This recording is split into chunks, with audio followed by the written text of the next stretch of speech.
와, 되게 열받는 거 하나 진짜. 조혜진 의원이라고 있습니다. 국민의힘에 이 사람의 공직선거법 위반 혐의로 1심에서 벌금형 선고를 유예받았어요. 벌금형 선고를 유예받았어. 의원직을 유지했어. 근데 한번 봐요. 재판부가 한 말. 조혜진 의원이 실제 시행하지 않은 여론조사에 대해 오차범위 같은 단어를 사용해 유권자들이 사실로 오해할 수 있도록 했지만 과거 공직선거법을 위반한 전력이 없고 같은 잘못을 반복해서 할 가능성이 희박하다며 선고유예 앞으로 같은 잘못을 반복해서 할 가능성이 희박하니까 선고유예 의원직 유지. 지금 보면은 이게 선거법 위반 관련해가지고 선고유예 판결을 받은 경우는 정말 예외적인 것 같아요. 보통은 관심사가 얼마냐라고 관심을 갖지 이게 선고유예 되냐 안 되냐 관심을 안 갖거든요. 근데 딱 150만 원 선고유예한 것도 좀 공직선거법 사건 관련해서 좀 이례적인 건 하고 방금 전에 말씀하신 것처럼 사실은 어떻든 간에 그 전에 전과가 없다는 부분들은 뭐 언론 언급할 만한데 근데 더 웃기는 것은 정말로 앞으로 반복해서 잘못할 가능성이 없다, 희박하다라고 해서 선고유예하는 거는 정말 좀 드문 것 같습니다, 정말로. 아니 이게 과거에 공직선거법 위반 적이 없으니까 선거에 나올 수가 있는 거죠. 공직선거법 위반했으면 아예 못 나오는 것이고 또 이번에 잘못됐다는 거 알았는데 왜 반복을 하겠어요. 근데 한마디로 얘는 술도 마시고 음주운전까지 했는데 내가 그냥 봐줄 거야라고 하는 것인데 어쨌든 뭐 3심제니까 어차피 1심에서 선고가 된다고 해도 의원직 박탈되는 건 아니잖아요. 어차피 3심 가서 대법원 확정 내야지 박탈되는 거니까 그냥 이 다음번에 그냥 약간 뭐라 그럴까 그 이 판사가 좀 이쪽에 좀 줄을 대기 위해서 판결을 이렇게 한 것이 아닌가 저는. 그리고 만약에 이분이 사실 선고유예가 나오는 경우는 또 보면 항소심에서 좀 선고유예가 나오거든요. 근데 1심 판사 입장에서 벌금 150만 원 선고유예 했는데 항소심에서 벌금 150만 원 선고해버리면 정말 좀 난처하지 않을까라는 생각이 좀 들더라고요. 근데 이 150만 원 벌금이라는 게 일반 형사범에서는 이게 그 작은 액수지만 선거법에서는 이게 아주 대단히 중한 그렇죠. 범죄잖아요. 네. 그러니까 이 중한 범죄에 대해서 당연히 의원직이 박탈돼야 되는데 이걸 선고유예했다는 것은 1심에서. 앞에는 중죄를 인정했고 그러니까 150만 원을 선고했다는 것은 그렇죠. 그리고 선고유예라는 조치를 통해서 의원직을 유지하게 한 것은 또 미미한 솜방망이 쳐버리고 그래서 재판부가 앞뒤 안 맞는 그러니까요. 그 앞뒤가 모순되는 그런 지금 판결을 내놨거든요. 이 사람 지역구가 경남 밀양, 의령, 함안, 장령이에요. 근데 그 당시 홍준표가 이제 공천을 못 받을 상황의 분위기였잖아요. 그래서 막 경남으로 가네, 대구로 가네 막 그 논란이 있던 그 시기에 조혜진 지역구로 내려올 것 같은 분위기가 일부 있었단 말이에요. 그러니까 이제 자기들 관련한 유튜브 프로그램 나가가지고 사실 있지도 않은 여론조사를 들먹이면서 홍준표가 와봐야 내가 오차범위 내에서 이긴다 이런 식으로 이제 완전 거짓말로 허위사실을 공표한 거죠.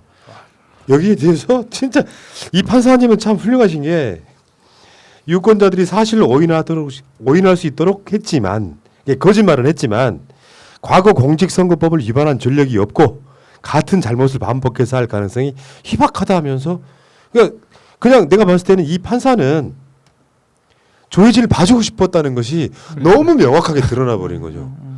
아니 앞으로 그런 걸 할 가능성이 희박하다고 보는 이런 식의 그 관심법 판결이 어디 있습니까? 그러게요. 앞으로 뭘 하지 않겠다고 뭔가를 하셨나? 뭐 이런 황당한 판결이 다 있어요. 내가 아는데 말이야. 조혜진은 그럴 사람이 아니야. 이번 한번 실수였지. 다음번엔 절대 선거법 위반할 사람 아니거든. 이 말이 아니고 뭐야? 판사의 말이야. 판사의 말. 그러니까 판결문 진짜 한번 보고 싶습니다. 제가 조금 추론해 보면 이거 그 어떤 판사인지 제가 확인을 안 해봤지만 조혜진이 그 서울대 법대 나온 가장 대표적인 그런 사람 중에 한 명이잖아요. 정치인 중에서. 그래서 이 연줄이 작용하지 않았을까? 제가 추론해 봅니다. 그러니까요. 서울대 법학과 나왔습니다. 네. 이런 거 보면은 화가 나는 게 김경수 지사 같은 경우는 선거법은 그냥 무혐의로 했는데 드루킹 일당이 조작 공모했는데도 이것은 진실을 판단하기 위한 행동이었다라고 인정을 해버리면서 김경수 지사한테 불리하게 판결을 내렸잖아요. 그러니까 정황을 보아하니 김경수하고 드루킹하고 서로 짝짝꿍한 게 맞네. 네, 그러니까 무슨 정황을 판사가 보아하니. 어디 법조문을 가지고 판결을 내려줘야 되는데 진짜 무슨 간신법을 배우고 있는 것인지 가서 이해가 진짜 참 부끄럽다. 농담하는 게 아니라 검찰도 문제고요, 사법부도 문제고요. 진짜 우리 암 걸릴 것 같다니까. 이런 식의 판사놈들이 이렇게 대한민국에 왜 이렇게 많은 거예요?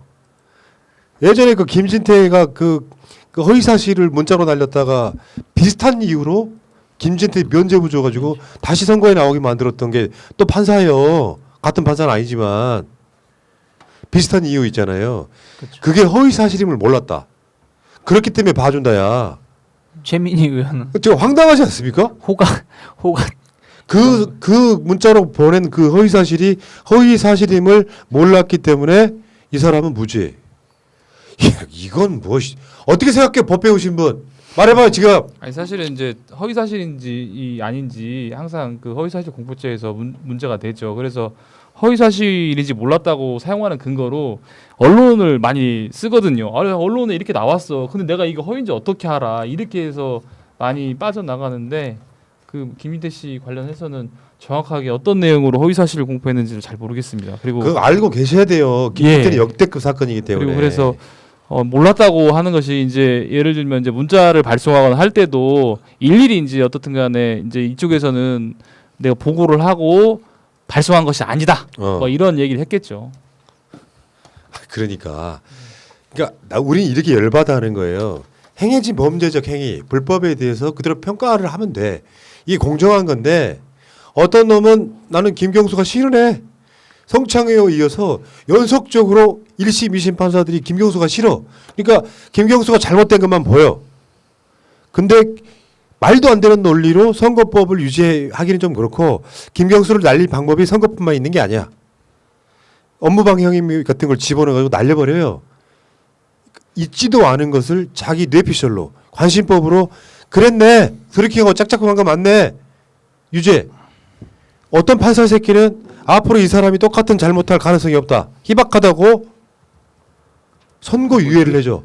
무죄 때리긴 너무 미안했던 모양이지. 양심이 찔렸던 모양이지. 벌금을 선고 유예를 해줘. 그게 미친놈 아니에요? 그러면 검찰은 어떻게 해야 돼?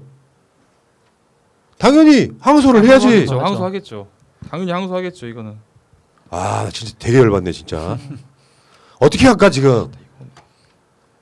이런 판사 새끼들이 대한민국 사법부에 수도 없이 넘친다니까. 빨리 AI 도입해야 될 것 같습니다. 아유 진짜 내가 법 공부 안 했기 다행이지. 내가 법 공부했으면 니들 다 뒤졌다 진짜. 근데 진짜 이번에 항소 안 하면 또 기본 진짜 항소는 하겠죠? 하겠죠? 설마 하니. 근데 검찰이 항소하면 뭐 2심을 기대해 봐야죠. 아이고. 자 재밌는 정치 시사.